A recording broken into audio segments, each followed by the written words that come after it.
Ini satu bentuk keguguran, ini bukan keguguran biasa yang saya lihat. Ini apakah ada pengaruhnya dengan pesugihan tersebut ya? Jadi janinnya keluar dengan sendirinya di WC. Jadi apa? Astagfirullahaladzim. Ini pasti korban tumbal.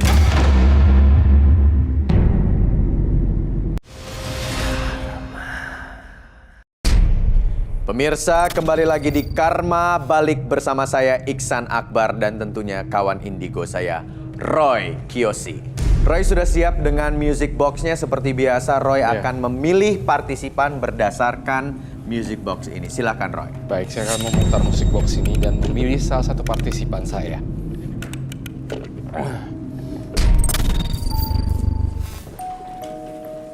Saya melihat salah satu partisipan saya ada perjanjian dengan sosok jin. Jin binatang.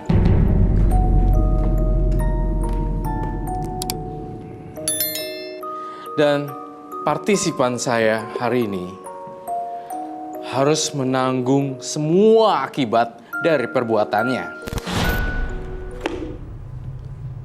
Dan saya memilih partisipan dengan tanggal lahir 8. Partisipan dengan tanggal lahir 8, silahkan turun ke sini.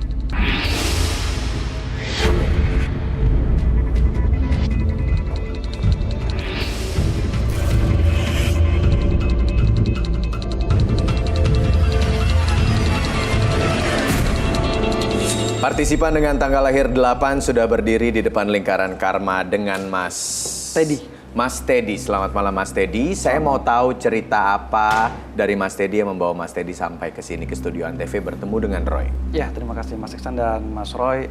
Jadi saya ke sini dengan maksud agar kehidupan saya bisa kembali normal. Oke. Apa yang nggak normal dari hidupnya Mas Teddy? Ya, jadi awalnya saya dulu sempat bekerja dan saya menempati posisi jabatan yang cukup lumayan. Tapi pada saat itu perusahaan kolaps, jadi saya termasuk salah satu yang kena PHK. Oke. Dan dari situ kehidupan saya mulai anjlok. Karena biasa hidup enak, tiba-tiba saya jatuh miskin. Akhirnya saya mencoba berusaha bangkit, tapi selalu gagal dan gagal lagi. Akhirnya di satu kesempatan ada teman saya menyarankan untuk pergi ke suatu tempat yang dimana di situ ada kuncen yang dia bilang saya akan bisa kembali menjadi cepat kaya. Jadi, mohon maaf saya potong ya. Jadi ini adalah salah satu bentuk pesugihan ya? Ya, betul Mas Roy. Pesugihan apa sih? Ritual apa sih yang Mas Teddy lakukan? Memang sangat berat. Saya awalnya untuk melakukan hal ini karena banyak sekali permintaan-permintaan yang seharusnya saya nggak sanggupin, tapi karena saya sudah gelap mata, saya ingin cepat kaya. Akhirnya saya terpaksa menyetujui itu dan saya telah melakukan puasa selama 40 hari 40 malam. Kemudian saya harus menumbalkan 1 ekor kepala kerbau yang ditaruh di makam. Taruh di mana? Makam? Di makam, yaitu untuk persembahan pesugihan yang akan saya bawa pulang. Setelah saya memenuhi syarat itu, tiba-tiba dari makam itu muncul monyet, Mas. Apa? Monyet? Monyet? Ya, atau kera. Kera. Jadi Anda melakukan pesugihan kepada siluman monyet gitu? Iya. Saya melihat ada keguguran. Ini satu bentuk keguguran, ini bukan keguguran biasa yang saya lihat. Ini apakah ada pengaruhnya dengan pesugihan tersebut ya? Jadi janinnya keluar dengan sendirinya di WC. Jadi apa? Astagfirullahaladzim. Ini pasti korban tumbal. Iya atau tidak Mas Teddy? Iya Mas, iya. Anda harus menumbalkan janin. Menumbalkan janin ya, kalau misalnya saya lupa atau sengaja tidak menumbalkan kepala kerbau itu, nanti efeknya akan kembali ke Diri keluarga kamu. saya. Keluarga saya, entah itu anak, entah itu istri, atau saya sendiri. Tapi ini yang ditumbalkan adalah janin anak Anda sendiri, benar? Iya, saya terpaksa, Mas. Saya terpaksa. Astaga, Mas. Mas Teddy. Tahu nggak sih, penyesalan tuh selalu datang belakangan. Betul sekali. Tapi Mas Teddy dapat apa sih sebenarnya? Setelah saya kehilangan anak saya yang baru 3 bulan dalam kandungan, kehidupan saya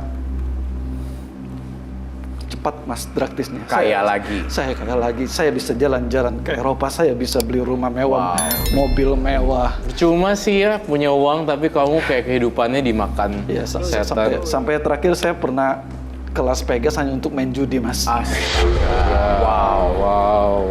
Wow, tapi Anda sama sekali tidak merasa sedih bahwa semua yang Anda alami dan dapatkan itu adalah dengan menumbalkan anak Anda sendiri. Pada saat itu saya nggak mikir itu, Mas. Yang ada dalam pikiran saya bisa kaya, saya dipandang orang, saya dihormati, itu yang ada dalam pikiran saya, Mas. Saya nggak peduli anak, istri, atau apalah, saya nggak peduli, yang penting saya kaya raya. Oke, sekarang Mas Teddy saya mau nanya, istri Anda tahu nggak kejadian tersebut? Tahu, Mas. Dan makanya itu saya juga minta tolong. Jadi saya udah nggak punya apa-apa lagi sekarang, Mas. Saya bener-bener nol. Oke, tapi istri Mas Teddy gimana sekarang? Sakit, Mas. Saya juga nggak tahu sakitnya itu misterius. Hah? Jadi pada saat itu saya lupa ngasih tumbal. Dan kera ini menyerang istri saya sampai menggigit, mohon maaf, istri saya, Mas. Oh, Saya ngelihat di depan mata saya refleks, saya pukul sekencang-kencangnya sampai monyet itu pergi. Monyetnya pergi akhirnya. Ya, akhirnya pergi, dan setelah itu usaha saya semuanya lambat hancur-hancurnya, karena Mas. Anda menyakiti siluman monyet tersebut. Dan sekarang istri saya sampai nggak bisa bicara. Saya juga nggak tahu kenapa. Hah? Saya nggak tahu. Sebentar Mas Teddy, maksud Anda istri Anda nggak bisa bicara tuh gimana? Ada nggak istrinya kesini sama Anda? Saya tunggu sebentar ya, Isan. Saya melihat sukma jiwa istri kamu tuh diambil oleh siluman monyet gitu.